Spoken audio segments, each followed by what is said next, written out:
Hi friends, welcome to our channel Story Spot. Trust all of you are doing great.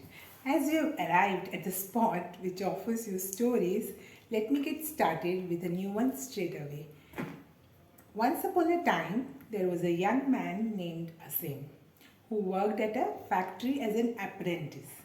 His mentor, Srijan, an old technician, advised him to talk less, do more, and never stop developing his skills in every aspect of factory's operation. A few years later, Srijan retired and Asim became a technician himself. However, he continued to do his work with the same dedication and diligence as he was taught. One day, Asim visited Srijan. The mentor found that Asim appeared unhappy and asked him what was troubling him. The young man put his heart out. I have been following your instructions exactly all these years. Whatever is my work in the factory, I keep quiet and concentrate on the job. I know I have been doing a great job at the factory.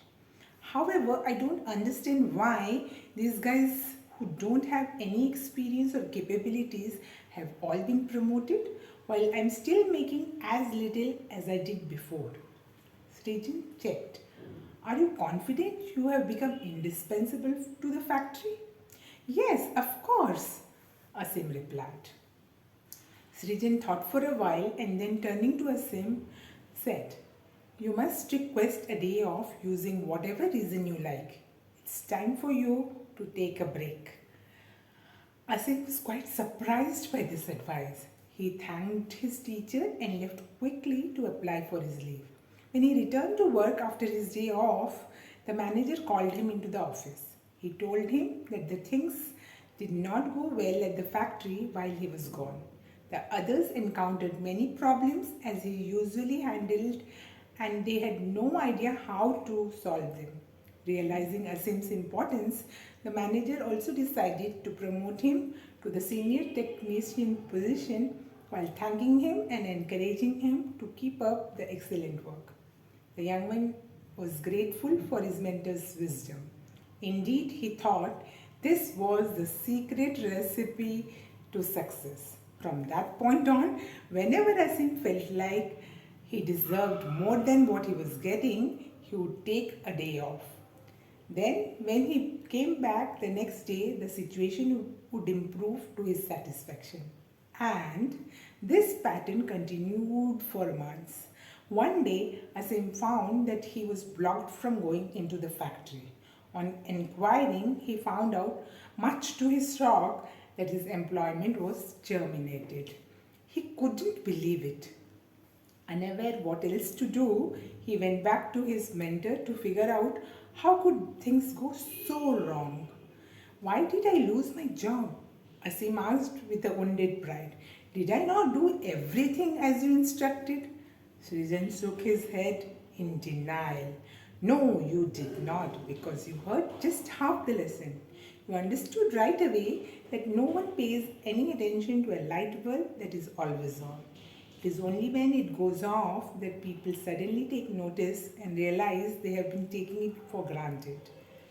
You were so eager to apply this understanding that you left before hearing the second half. Second half? It began to dawn on the young man that perhaps he had made a big mistake. What was the second half? Srijan spoke slowly to make his point.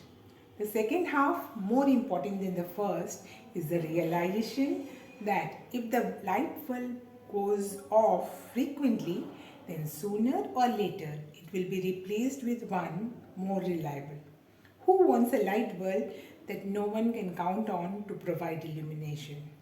I'm sure most of us replace the bulb when it fails to light up 40 to 50% of time. So, the takeaway of the story is taking things for granted can take your joy away. In life, there could be two extreme scenarios. Either you are taking for granted or you take the other people or situations for granted. In both the cases, you would end up being the loser. We mostly come across two categories of people. On one hand, some people are total health freaks who weigh every morsel they put in their mouth. On the other hand, there are those who are hardcore foodies while least bothered about the calories and are obese. This is the fallacy of extremes. Choosing extremes could be an easy trap which one must learn how to escape. It is pretty obvious that one can be more joyful by maintaining the right balance. So until next time, choose wisely, be flexible, and get the best out of life. Bye bye.